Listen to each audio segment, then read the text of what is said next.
gila bagus banget. Udah mulai belum? Oke teman-teman, di pagi hari ini kami dari tim Mixtable akan memberikan suatu Belum mulai aja udah bagus banget, luar biasa. Oke, Udah yuk. kita mulai aja ya. Komprang. Oke, Jangan lupa foto ya. mungkin kita mulai aja ya. Yang pertama ini kita akan mulai.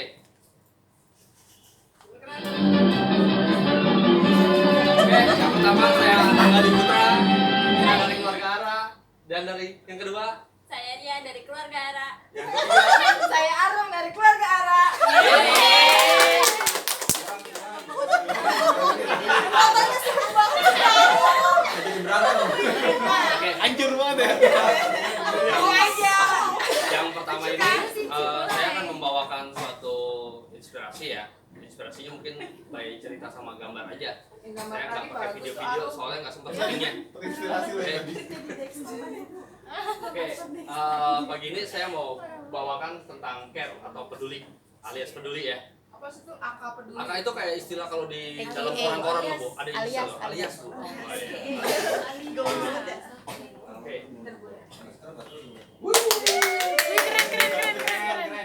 Bisa terbang loh.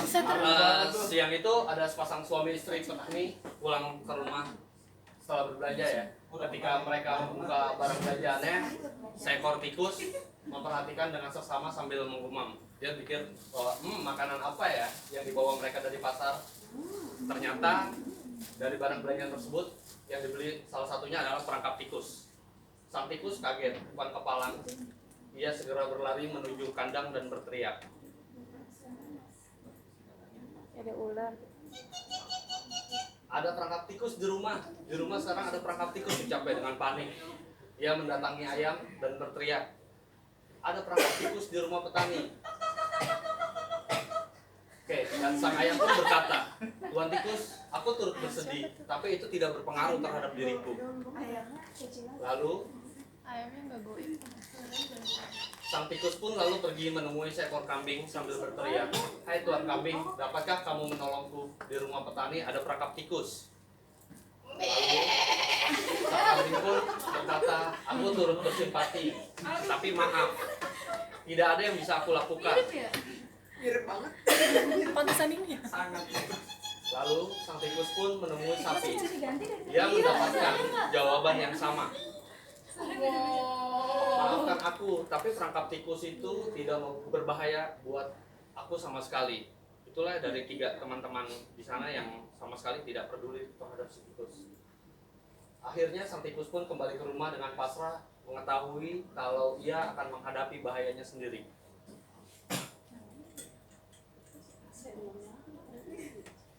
Malam pun telah tiba. Pemilik rumah terbangun mendengar suara keras perangkap tikusnya yang berbunyi, menandakan perangkapnya telah memakan korban.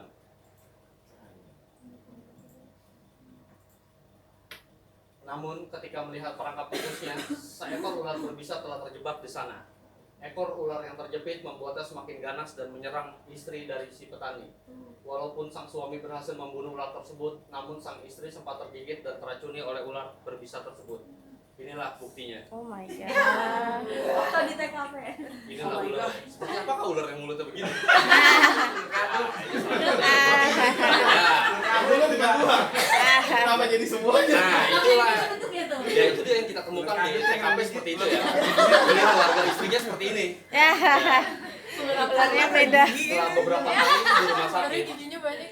sang istri sudah diperbolehkan pulang. Namun selang beberapa hari kemudian demam tinggi yang tak turun-turun juga. Atas saran kerabatnya, dia membuatkan istrinya sup ayam untuk menurunkan demamnya. Artinya, teman Ayamnya si ayam dipotong. menjadi korban berikutnya. Akhirnya dipotong dan Temannya si ayam. disisihkan sup ayam. Maksudnya gitu.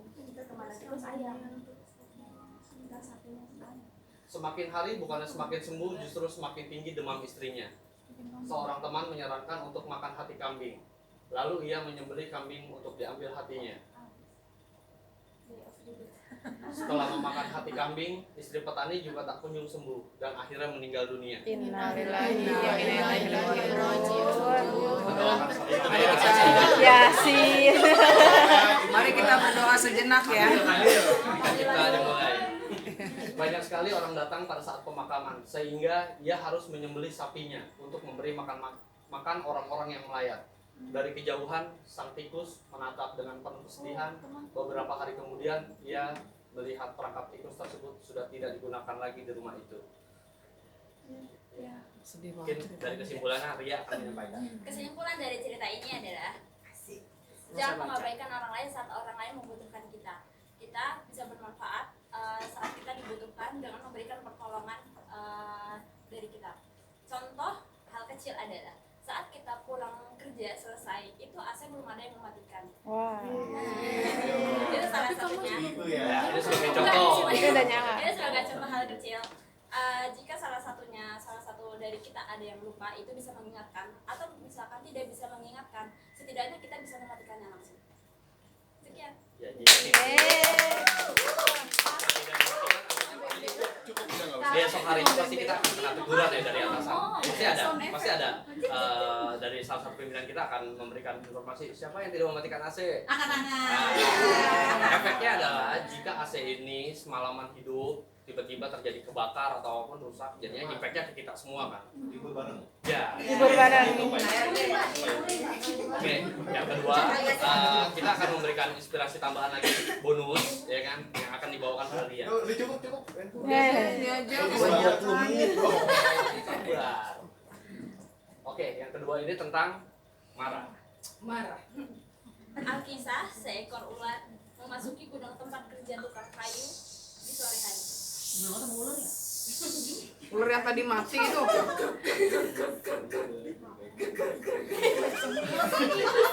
Kebiasaan si tukang kayu membiarkan sebagian peralatannya yang masih berserakan dan tidak merapikannya.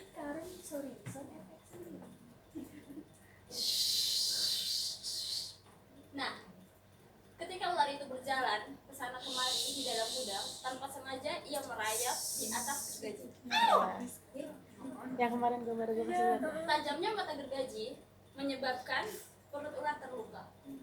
Tapi ular beranggapan gergaji itu menyerangnya. Astagfirullah. Ularnya bisa ngomong. Bisa ngomong. Apa sih? Ularnya berkata kasar. Ular pun membalas dengan mematuk gergaji itu berkali-kali. Serangan itu menyebabkan luka parah di bagian mulutnya. Marah dan putus asa, ular berusaha mengalahkan kemampuannya terakhirnya untuk mengalahkan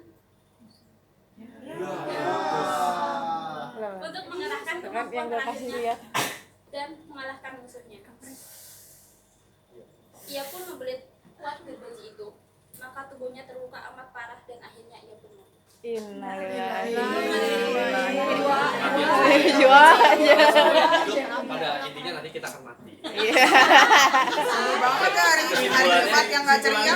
Kesimpulannya dari marah ini ya, Jumat kita yang sebagai kelam. manusia pasti ada Mati mulu rasa tadi. kesal marah gitu ya. Tapi kalau marah itu sebaiknya tidak boleh berlebihan.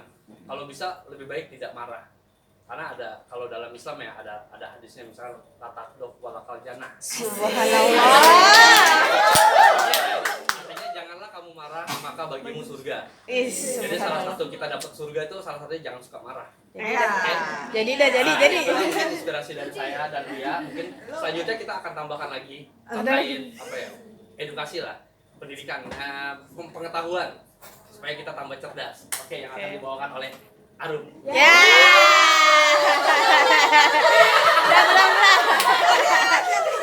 Nyesel.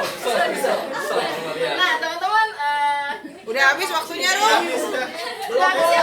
Udah habis tuh duduk. Pada boleh duduk deh. Ya. Aduh, gini amat nyari duit ya.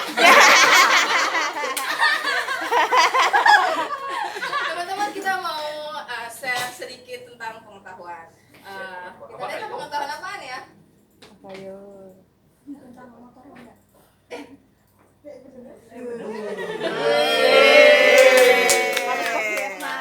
Wamil. Vietnam kan ya? Bodoh amat. Sama Bapak Yogi yang ada di sana.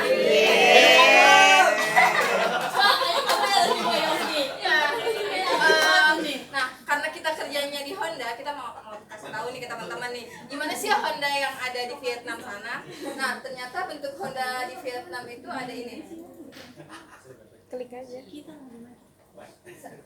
Ternyata ada ini. Nah, ini ada penampakan Honda di Vietnam.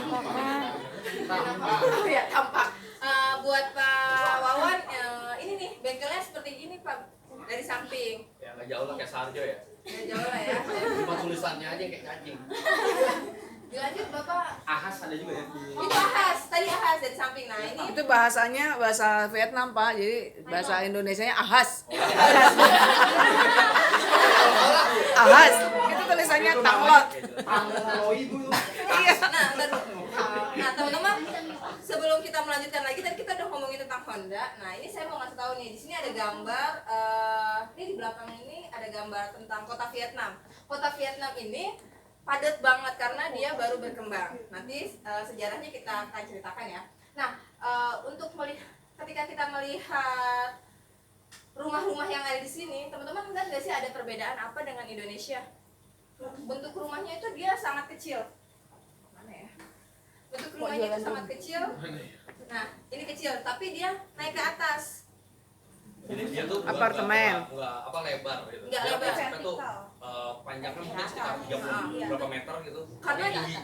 karena kota di sana itu, karena di kota mereka di kota Vietnam ini kita di Saigon ya, atau Ho Chi Minh City. Nah, di kota sana itu untuk harga tanah tuh sudah mahal sekali, sekitar berapa juta dong ya. Perbandingannya itu dong ke rupiah itu 0,6. Jadi kalau misalnya teman-teman datang ke Vietnam, teman-teman bawa uang sekitar 1 miliar, mungkin teman-teman bisa kaya. 1 miliar untuk Vietnam ya? Ya, maksudnya kaya banget. Bikin kontrakan. Hina banget lu, Rum. 1 miliar juga gua kaya di sini.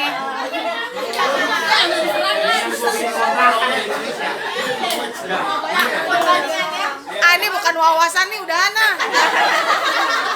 Perbandingannya kalau teman-teman bawa uang 1 juta dibawa ke sana itu jadinya 1,5 juta dong. Lumayan kan 1,5 juta dong dari 1 juta rupiah. Berarti uang sakunya kemarin lumayan dong. Wah. Oleh-olehnya gantungan doang nih. Duren nggak dapet duren. Sebelum kita lanjut, nah di sini Tilu. letak geografis dari Vietnam sendiri itu bentuknya S seperti ini. S. Dingin dong. Nah, kalau kemarin saya dan Pak Yongki dan kawan-kawan itu kita ke sini ke pusat perekonomiannya Vietnam, yaitu di Ho Chi Minh City atau Saigon. Kalau di sini itu adalah Vietnam Utara atau pusat pemerintahannya. Biasa disebut dengan, ada yang tahu? Wah. Ibu kotanya Vietnam? Hanoi, ya benar, Bapak.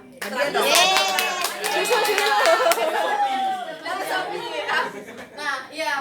Jadi kalau ngomongin tentang perbedaan tentang selatan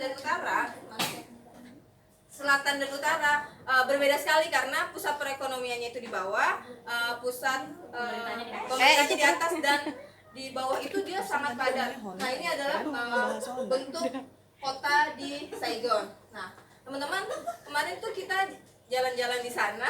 Kemarin kita jalan-jalan di sana. Kita jalan-jalannya tuh melihat perang Vietnam. Teman-teman ada yang tahu perang Vietnam itu seperti apa sih? Rambo. Oke, benar. Amerika. Jadi keren banget Vietnam itu, dia bisa menang dari Amerika. Sebelum perang bersama dengan Amerika, sebelumnya Vietnam itu dijajah oleh Prancis. Nah, ini adalah rudal, ini adalah bom-bom yang digunakan oleh Amerika di Vietnam. Kirain tadi mau ngebahas Honda, Rum, di awal. Oh, perang ya? Iya, Bu. Oh ya langsung, udah, Bu. oke. Oh iya. Ayo sih. Ibu jangan lupa Bu. Oh iya, sengaja. Enggak, saya nggak lupa. Nah, teman-teman, kalau Amerika masuk ke Vietnam itu setelah tahun 45, karena sebelumnya di tanggal 2 September tahun 45 itu Vietnam merdeka dari Prancis. Prancis itu menjajah Vietnam kurang lebih itu ada 100 tahun. Masih banyak kan Indonesia. Kita mau tulis abad. Nah, Makanya Belanda cinta sama kita ya. Iya. Salah satunya bukti ya. Iya. lanjut. Nah, terus setelah itu, setelah tahun 45, Prancis keluar, kemudian masuklah Amerika, dan Amerika tuh membombardir Vietnam, dan bom yang digunakan adalah ini. Dan bom ini adalah bom atom. Ini harusnya digunakan 5 kali di Vietnam, tapi baru sekali. Kenapa? Karena dalam peraturan perang itu ada caranya, nggak bisa sekaligus diturunin. Jadi kalau teman-teman nih kalau mau berantem, pertama pakai bom biasa dulu nih, molotov, ceger gitu kan, udah kan. Nah nanti bisa naik lagi setelah bom molotov, bom yang lebih tingginya lagi apa. Nah lama kelamaan barulah bisa menggunakan bom atom. Kedepannya bisa sampai nuklir, makanya ada perang nuklir gitu. Nah kapasitas kehancuran dari bom atom ini itu adalah sekitar 1 km dari jatuhnya bom. Jadi ketika bom jatuh 1 km hancur, ya sampai bawah-bawah lah ya. Nah tapi gimana sih caranya kok Vietnam bisa menang sama Amerika? Kita lihat. Nah ini dia caranya. Vietnam itu ternyata bikin bunkernya itu 3 lapis. Karena di atas itu dihancurkan ya kan, dibombardir tuh kan sampai bom atom. Tapi bom atom baru sekali digunakan. Nah mereka hancurkan. Nah tapi orang-orang Viet Cong itu dia bersembunyi di bawah bunker, Tanahnya. bawah tanah. Bunkernya itu ada 3 lantai. Lantai pertama adalah ini tempat di sini tempat masak, ini tempat berkumpul, tempat tidur. Ini tempat untuk mata-matai sekutu. Tapi kalau misalnya ternyata di atas itu sudah hancur, sudah ketahuan, mereka akan turun ke bawah. Mereka akan bersembunyi di bawah, lama-lama mereka sampai bawah. Nah, waktu itu karena dia dibom dari atas ya, 1 km, mereka juga diracuni sama Amerika. Karena lahannya mereka mati, airnya juga teracuni. Bagaimana cara mereka bertahan hidup? Akhirnya mereka buatlah sumur di sini. Jadi mereka bisa bertahan hidup. Nah, ini adalah salah satu trik yang digunakan oleh Vietnam menang dari Vietnam dan menang dari Amerika. Alhamdulillah teman-teman fokus. Menang dari Amerika, dan bunker bawah tanah ini mereka buat sekitar 200 km. 200 km. Bayangin aja tuh. Jadi kalau kata orang Amerika, nih orang Vietnam tuh nggak apa ya, menghilang, tiba-tiba ada aja di mana aja. Nah, karena mereka punya bunker. Kita lanjut ya. Nah, ini adalah video penampakan dari lapis pertama bunker tersebut. Ini agak suaranya agak gimana ya jadi. Nah, ini masuk di sini ada obrak. Nah, ini ada di sini ada pintunya nih, teman-teman, kalau mau ke lantai berikutnya. Ini ada pintu. Ini lantai 1 di atas sana. Iya. Di atas tanah. Basement. Oh, di basement. Pokoknya di atasnya Bu, di kamar di rumah atasnya. Ini contoh aja kita kasih. Ini di gedung pintu nih. Jadi gini. Kita udah buka pintu kan gini kita. Oke, kita lanjut ya. Kamu. Oh iya. Kok lagi? Yang lain kali dong. Nah, selain itu, bagaimana caranya mereka masuk selain dari rumah tersebut? Nah, ini ada cara masuknya. Mana? Temannya bisa bantu dengan cara injek di atas ya. Mudah. Lalu masuk keluar aja begini gitu ya. Kita lihat ya. Nah, Keluar sana nih. dia coba tadi sebetulnya ini gimana lah. Keluar. Ini lagi mau bicara. Nomor berapa, Ji? Atau seandainya obrak sih ya kayaknya. Apa? Nanti ada bagian yang lain Nah, nih. khusus duduk kita bisa coba cara ya. Ini cuma untuk kita bisa foto Pak, aja. teman-teman tahu kan nih bapaknya siapa? Berapa gendongnya dia? Muat ya? Dia nyamper nggak lega. Samsul ya? Nggak lega, nggak lega. Handphone. Jadi ngapain itu? Ini tentara. Tentara Vietnam, mereka kalau misalnya mau bersembunyi langsung masuk ke dalam. Pak Yogi masuk nggak? Tangannya kegedean nih kayaknya. Orang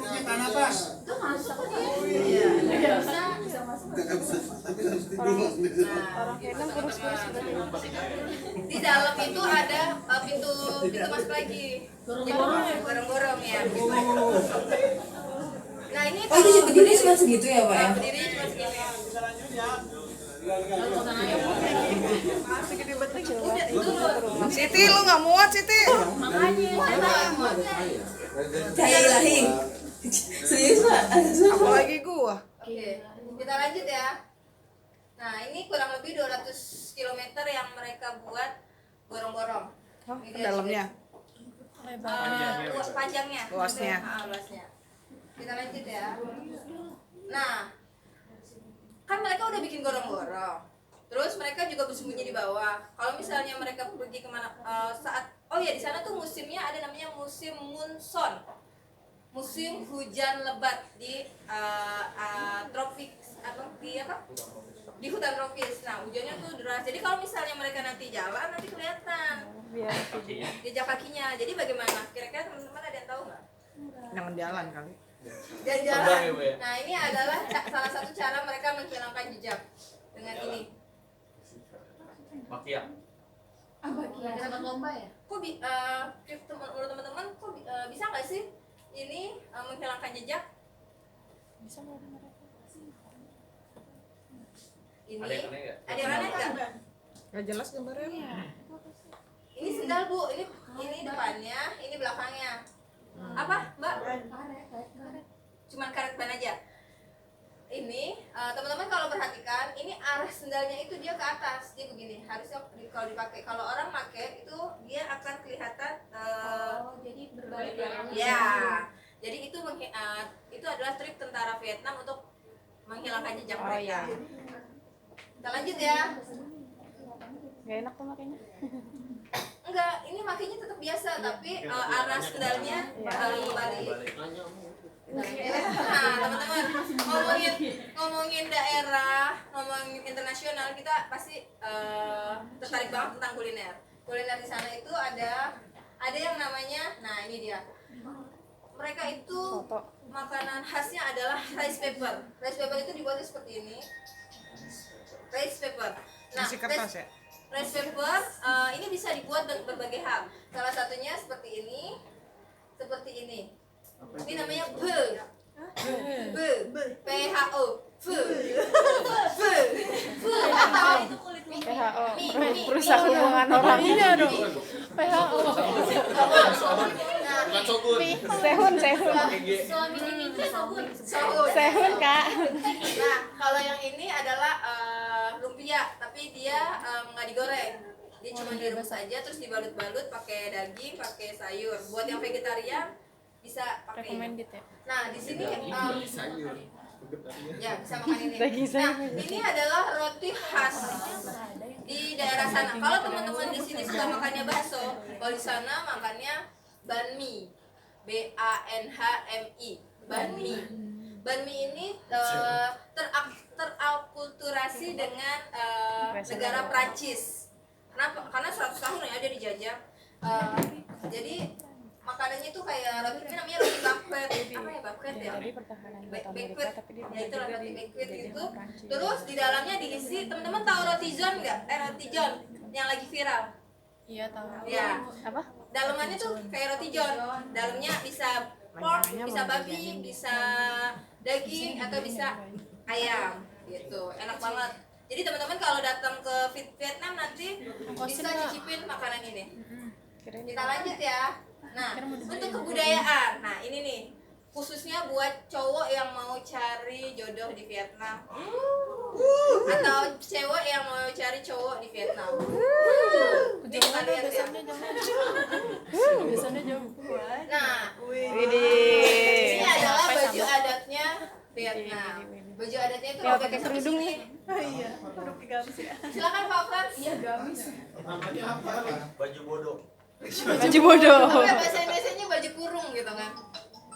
Saya baju saya lupa. Haudai bajunya sepanjang ini. Nah teman-teman bisa lihat ya, cewek-cewek di sana nggak ada tuh namanya lemak di perut. Ya. Beli-beli. Wah. Nah, itu. Jadi kalau mereka pakai baju adat terus ada lemaknya pasti malu banget karena iya, karena bajunya begini sih ini tuh kan. Singset. Berarti nggak cocok dong sama tunas ya? Nah, terus sama ini kriteria cewek cantik menurut orang Vietnam itu adalah rambut panjang, Badan Baju semua pai putih. gitu ya.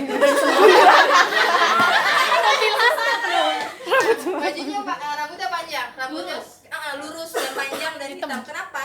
Karena menurut orang Vietnam, Yang hitam. menurut Zuriet, mereka kalau misalnya ada cewek yang bisa merawat rambut panjang dan hitam, itu berarti mereka Bisa orangnya merasa teliti sama rapi. Jadi kalau misalnya dijadikan istri di kemudian hari, mereka bisa mengatur rumah tangganya, bisa rapi, bisa teliti dan disiplin gitu kan, karena susah kan ngurusin rambut yang panjang itu. Gitu. Selanjutnya, nah, mau lihat cewek-cewek di Vietnam, nih ini salah satu cewek-cewek di Vietnam begini. Mana ceweknya?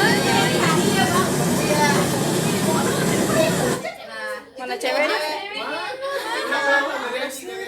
Itu yang bawain, yang goncengin. Ya, yang goncengin ya. Yang goncengin.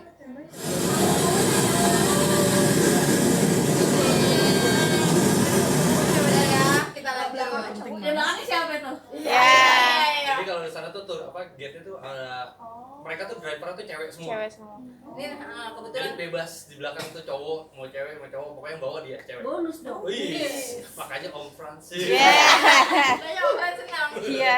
Sebenarnya ada bebas sih, Kalau aku dapetnya cowok. cewek dong. Cewek semua. Nah, ini buat cewek yang cari cowok sana. Karena cewek di sana itu punya kriteria tinggi gitu kan, harus punya rambut yang bagus, terus kulitnya juga nggak terlalu hitam atau nggak terlalu putih, karena kalau terlalu putih itu dibilangnya cewek itu nggak keluar rumah gitu kan.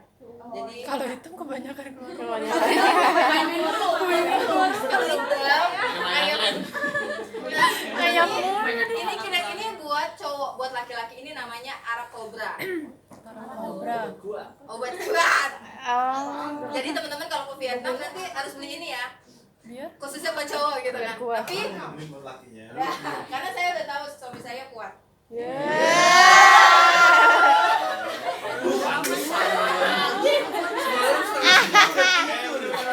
Lanjut. Nah, di sini di dalam arak pembuktian kali pembuktian. Tenang bos.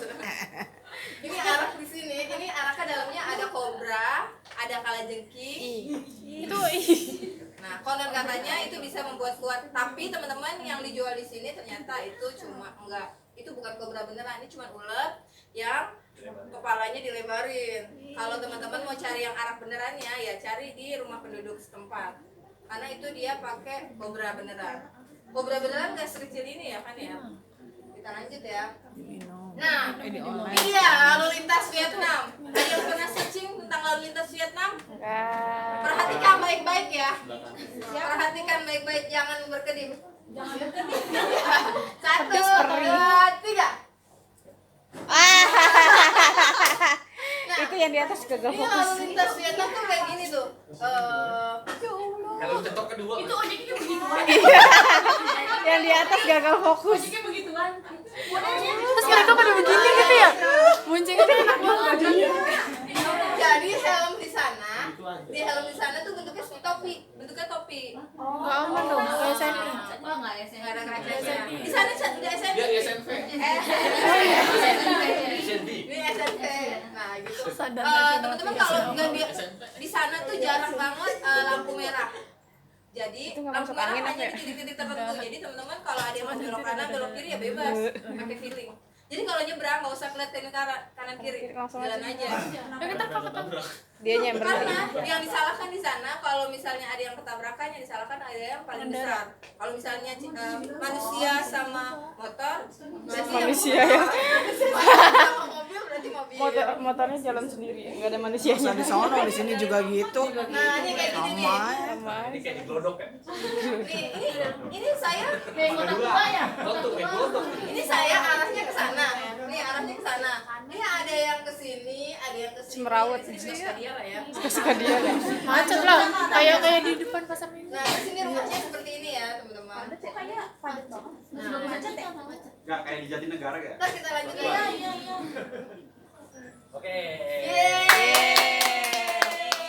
Mungkin dari tim kami hanya itu saja yang bisa kami berikan.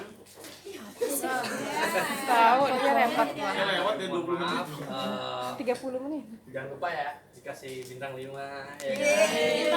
Berarti jempol. Oke, mungkin dari kami itu aja. Dari kami Angga. Ini ya. Saya Arum. Weekend. Widu. Widu. Wiwin. Yeay.